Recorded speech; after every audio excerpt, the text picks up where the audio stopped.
Hi, welcome to Stories from the Early Days of Computing, part of the CS on Air series.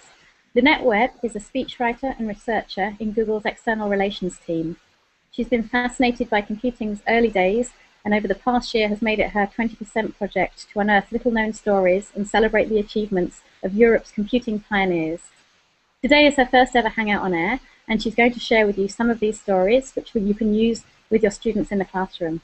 So thank you very much for joining us, Lynette, and over to you. Hi, thanks a lot, Alison, and thanks to everyone else who's joined and may be watching. Yeah, as Alison said, this isn't my normal job. It's just something I've become absolutely fascinated by, and I thought some of the stories might be interesting to kind of just help as a different angle to get people interested into computing. It's actually, before I start, in fact, let me pull up the presentation while I'm thinking of it. Okay, can everybody see? Cool. Yeah. Before I dive into the stories, I thought it might be useful just to share some reasons why this might be useful to think about. One is that the story, I mean, they're great stories. They're really quirky, and some of them, they kind of help make computer science be less technology-driven and actually a bit more human. I think there's also an angle about, everybody's fascinated by dinosaurs in museums, and I kind of think of some of these early machines as being like machine dinosaurs. And, it's kind of might be, again, it might be a different angle to get people interested.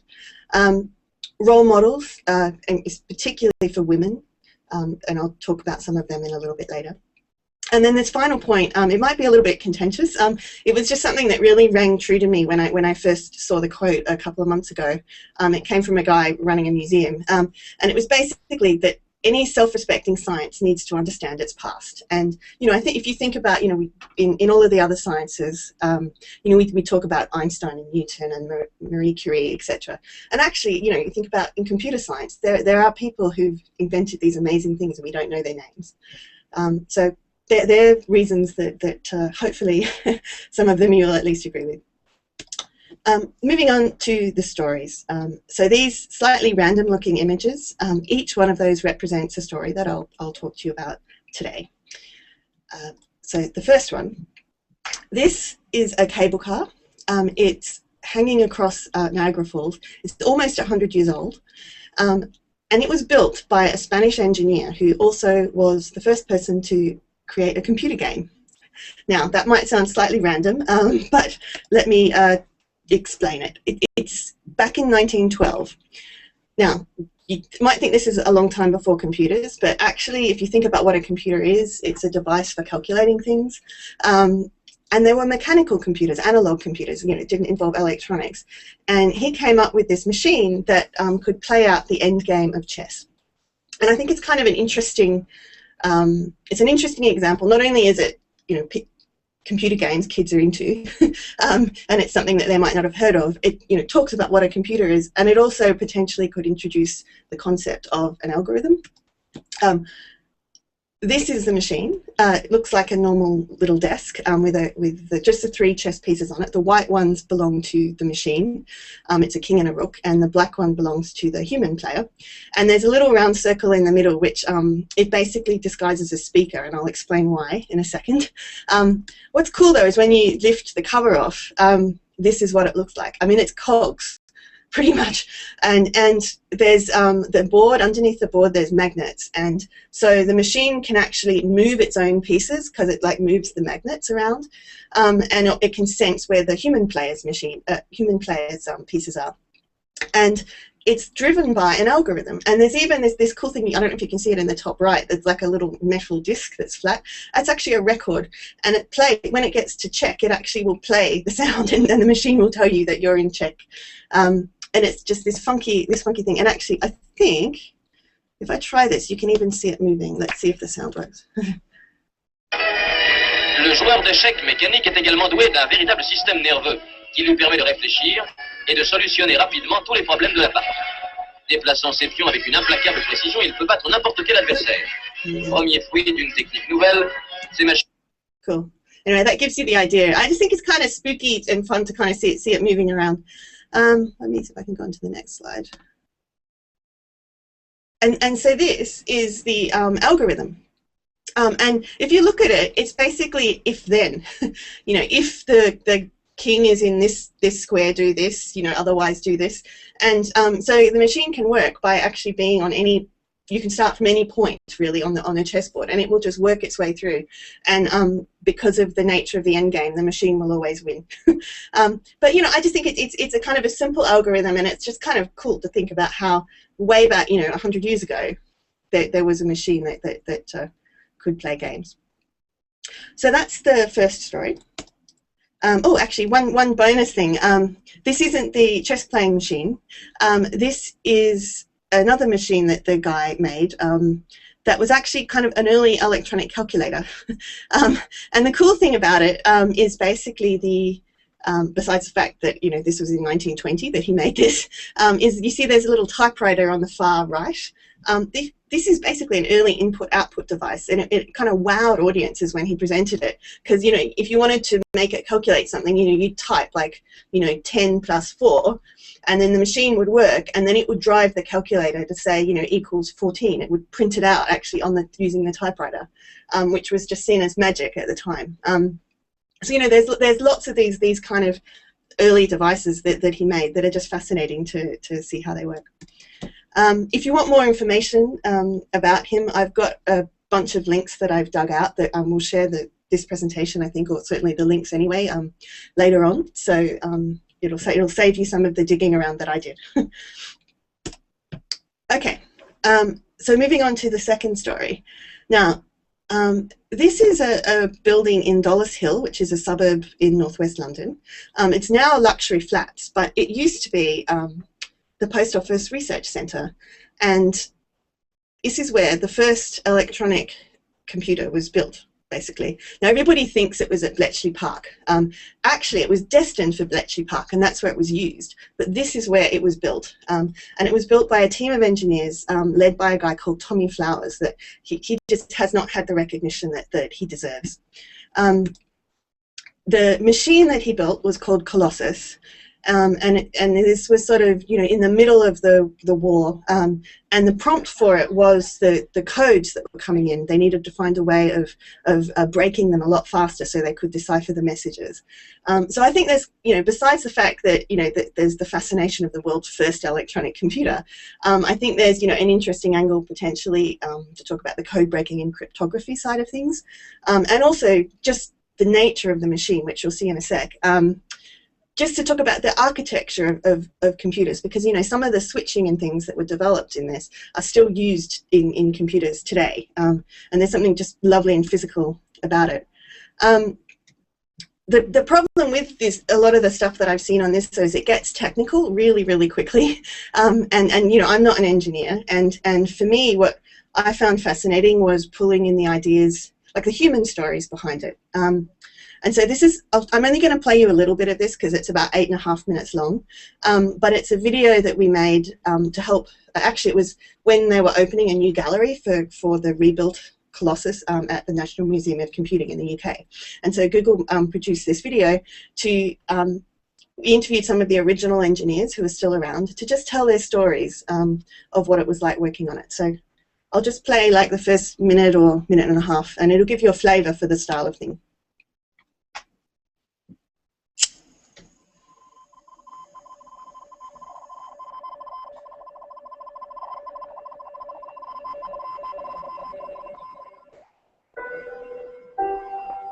The first thing I knew that I was going to go to Bletchley was a note saying, go and report at the Post Office Research Station at Dollis Hill.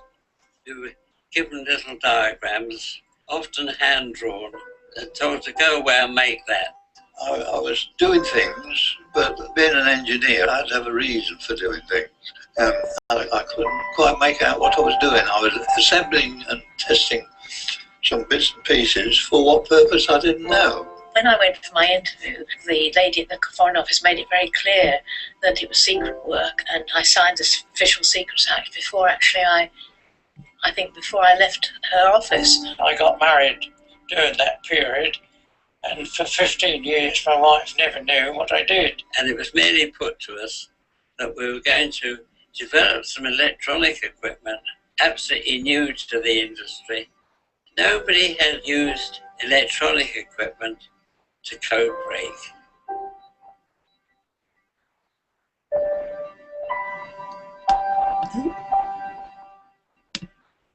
I'll stop it there because it goes on. The rest of the video, it talks about, we have a historian that kind of puts it in the context, and it shows the machine working.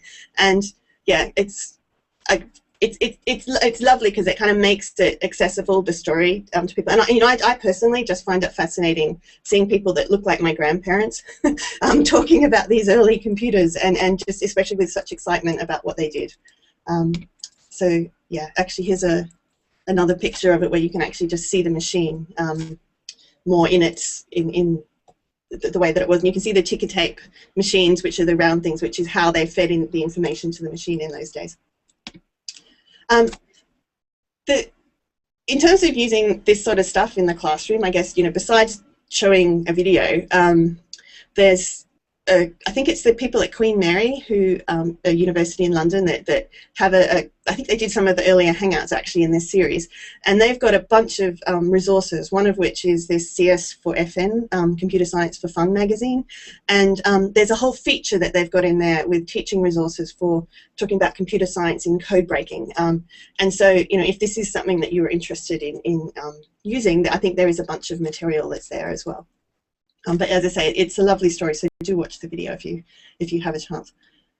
And finally, as I've done with the others, I've dug out some interesting, some of them have other videos, some of them are just websites with lots of detail talking about it. Actually, there's one thing I didn't mention that I think makes it especially resonant in the coming year, is that, it's the anniversary of D-Day landings coming up, and Colossus was really instrumental in that, because what it was used for was breaking the code. It was called the Lorenz code, and this was like the really top secret code. It was the one that Hitler and all of his generals used, which was even more secret than Enigma, and it was largely, in fact, they say because Colossus managed to break the code that it was instrumental in helping with the D-Day landing. So it's kind of, there's a historical tie-in to it next year as well.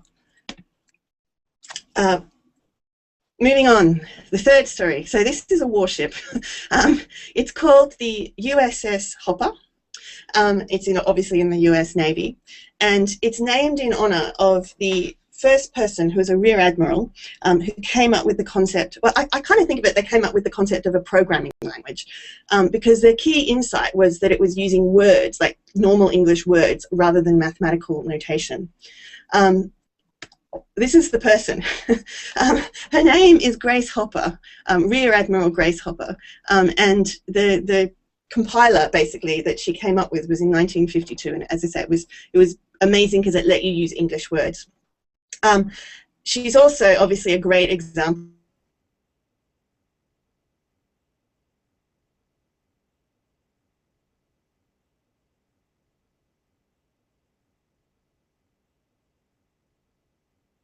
Oops. Did you just lose me there? I think you might have done. We did just lose you, but welcome back. Okay. Yeah, all right, sorry about it. It literally just dropped off. All right, let me pull up the screen share again.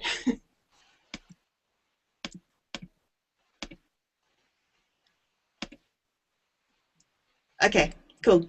Yeah, so as I was saying, Grace Hopper, and yeah, she kind of came up with the first compiler, and also she was very instrumental in developing programming languages. And she's a great example of the role that women have played from the earliest days in computer science, especially. This is I love this picture of her. It's in front of a machine, one of the earliest ones. Actually, it wasn't Harvard Mark I. That was the earliest one she worked on. I think this is UNIVAC. And the thing that she's holding is basically, you see it says COBOL on it. And so COBOL was one of the first modern programming languages that was machine independent. It wasn't just built to run on a particular machine. And it was, she's called the mother of COBOL because it was based on work that she'd developed. And so, if you think about it, the earliest proper programming languages, were invented by Amazing Grace, as she's nicknamed. And she looks like your grandmother. Also, she's sort of gone down in history as I don't know if she was the first to discover it, but she's certainly famous for having documented one of the earliest computer bugs. This is actually, I don't know if you can see it properly, but it's a real life moth, and it's sticky taped to one of her reporting books, and they literally found that there was I mean, you think these machines were so big in those days that one of the ways that computer bugs happened was that moths and stuff got stuck inside, drawn to the lights and things. Yeah, and it's, you know, it's just a lovely quirky concept about where the notion of what a computer bug is. Again, there's more information about it. There actually used to be a great clip of David Letterman interviewing her on his show. I can't find it anymore. If you speak Russian, it's still on YouTube. I haven't been able to. I hope that it's going to come back because it's brilliant. But even the CBS News video one has some lovely footage in there as well. She's also famous, I should say, for she's got a great way of describing what a nanosecond is, which I'll let you discover for yourself in the video. Just down the bottom here, I mean, on this theme of talking about women in computer science, obviously Grace is just one of them. Ada Lovelace, or Lady Lovelace, is quite famous too. You know, she was back in the sort of 1800s, but she's claimed to have published the world's first algorithm. It was designed for Charles Babbage's machine. She's also quite cool. Just in the connection, she's the daughter of Byron, the poet, the mad, bad, and dangerous to know guy. So she's a lovely, colourful character, and you know, there's a lot of other women. Dina St John is another one in the UK. But the more you look, the more you find, actually. So there's lots of role models out there. And finally, let me come to the story that drew me into this in the first place. This is the story of LEO. LEO stood for Lions Electronic Office, and it was invented by a company called Lions. They're an old, I don't think they exist anymore, except perhaps their brand might live on some tea in Ireland, I think. But back in the sort of 40s and 50s, they had a tea shop on every corner. I suppose they were like the Starbucks of their day, and they had bakery divisions and you know, all the rest. And this is before computers. So what they did is they had rooms and rooms full of women in front of adding up machines. And every day they would be manually going through and you know, working with the paper receipts to calculate, you know, the day's takings and things. And some of the managers there just felt this was a crazy way of doing it, you know. So they thought they must be able to automate it. And so they came up with the idea of building a computer, which is what they called the Lions Electronic Office. And it has the honor of being the world's first business computer. So we're going back to 1951. So at that time, obviously, computers existed, but they were used in military and academic things. No one had really thought to use it in a business before. And in fact, in early days, there was a lot of skepticism about it. There's a lovely quote I've got from The Economist a bit later that you know, it was like, oh gosh, if the machines break, you know, chaos will break out in our companies, you know, and you know, it's just amazing to put yourself back in that time. The photo here is actually of some of the remaining people that did work on developing LEO, including Mary Combs, who you can see just at the end there, who I think must be one of the UK's first computer programmers at the time. It was also quite cool because what they did is they didn't just use it for their businesses. Its first task was doing the valuations for their bakery division, and then they branched out and they used it to run their payroll.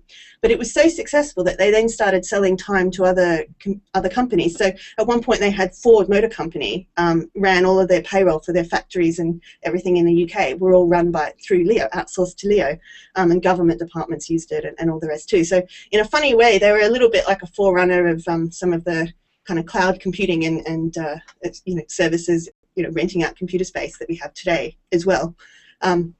It's a lovely story. As I say, here's Mary. She in the video, which I won't play it to you, but I'll send you around the link.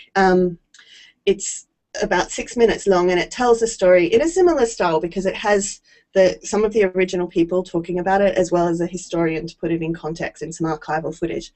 But some of my favorite stories in it are by Mary. You know, one of them she talks about how they only had 2K of memory to fit all of their programming. So if you think about how much memory we have now, and they were able to do these things with just 2K. She also tells a lovely story about an intermittent error that they couldn't work, a bug basically, that they couldn't work out where it was coming from. And it turns out it was caused by the manager's lift. See, back in those days, the way that the memory worked, it was in tubes of mercury, really long tubes of mercury that were under the floor.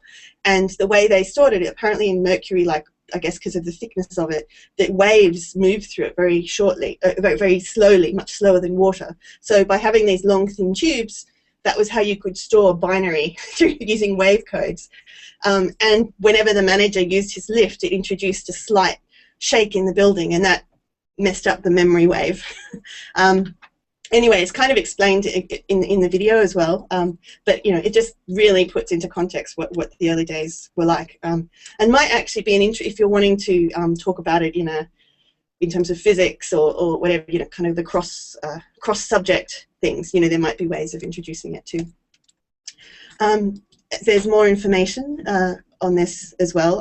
There's a lovely BBC radio podcast that was done around the time of the 60th anniversary with them talking, that's available to download, and actually a feature from the 50th anniversary that they did as well. There's some books and things, and then I've actually included, I stumbled across these when I was researching it, and I just loved them. They're old news articles. One's from The Economist, which, as I said, was talking about the dangers of bringing computers into businesses. And the other is from the Daily Mail, which was actually when the first model of Leo was switched off, and they wrote this wonderful, it's kind of almost an obituary for it in first person, which kind of helps you understand the role it had come to play. There. So they're my 4 stories. I've also got some links if you'd like to find out anything further. There's a couple of museum websites that I've come across that have a lot of information in them that could be useful. The Google blog post series is something that I've been championing, as well as the Computing Heritage page. I mean, basically, as I come across stories and do things, I'm trying to put them up there. And I also found that BBC Learning has a bunch of clips that are relating to the early days as well that might be useful. And so that's it. So let me work out how to get back to, there we go, I'm back. Great, thank you very much, Lynette. That was fascinating. And just to remind everybody that's joined us, we will be making that presentation public on the Google in Education page afterwards, after this session. Is there anybody that's down there in the Hangout that's got any questions for Lynette? Thanks, Lynette. It's really interesting stories. I'm just wondering, like, how you find these, how you come across them, what you were kind of looking for in the first place to find such interesting stories. It's funny. It's a little bit like researching your family history, in a way. I mean, I think of them as being like the forgotten pioneers, you know, which does make it a bit harder to find. But it's amazing how much is out there. You know, I've started digging around. You know, like every country had a first computer. You know, and there's a lot of stuff in the academic literature that when you sort of dig around and follow it through and you get some names, and then you can search and you can find out more. And you know, the other thing is that once you, obviously the museums are really helpful when you kind of start talking to people there, but you'd be amazed at how many people, I mean, a lot of the people that worked in these early days, they're still with us. And you know, I've managed to actually find some of them online, you know, and then just you actually ask them.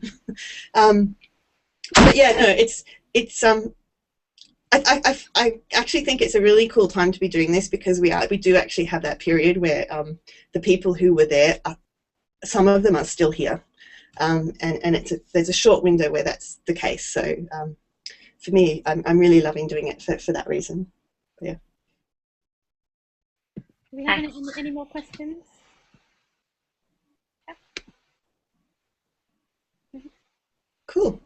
Hi, Lynette. Thanks so much for sharing the research with us. Just a question, I see that you've come across some really great stuff. In terms of future research, are there any specific areas that you've discovered along the way that you're really keen on pursuing, or is there another avenue that you're looking to explore? What are your next steps? So Obviously, a lot of the stuff I've found so far has been in the UK, basically because I'm based here.